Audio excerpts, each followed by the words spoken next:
Pemirsa, terima kasih pian masih bersama kami. Berita selanjutnya, Mahabarakan.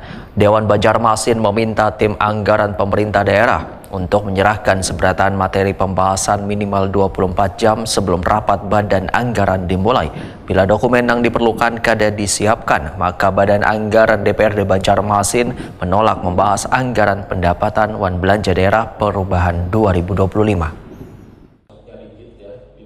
Dewan Banjarmasin meminta tim anggaran pemerintah daerah untuk menyerahkan seberatan materi pembahasan minimal 24 jam sebelum rapat badan anggaran dimulai.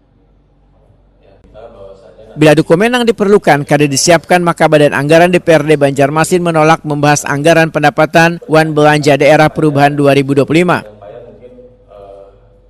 Ini dipedahkan Ketua DPRD Banjarmasin Rikpal Pahruri Wetakuni Prima TV Kamarian Jumat 4 Juli 2025. Politisi Partai Golkar ini menegaskan dokumen tersebut harus lebih dulu diunggah ke sistem Google Drive yang telah disiapkan bersama. Ini penting agar anggota Dewan mempunyai waktu mempelajari setiap rincian anggaran sebelum pembahasan dimulai. Penyiapan materi itu paling tidak H-24 jam paling tidak sudah bisa masuk di dalam sistem atau Google Drive yang sudah disiapkan. Nah, kalau misalnya tidak masuk, tentu kita tidak akan memanggil SKPD tersebut. Karena apa? Kalau misalnya materi kita baru datang, ya kita belum bisa mempelajari sebelumnya. Jadi kenapa itu dilakukan? Mungkin ya karena kita perlu detail ya.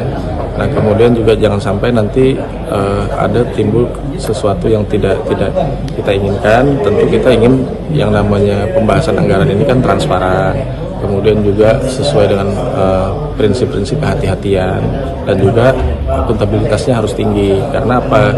Anggarannya tidak kecil, anggarannya 2,4 triliun itu lumayan besar.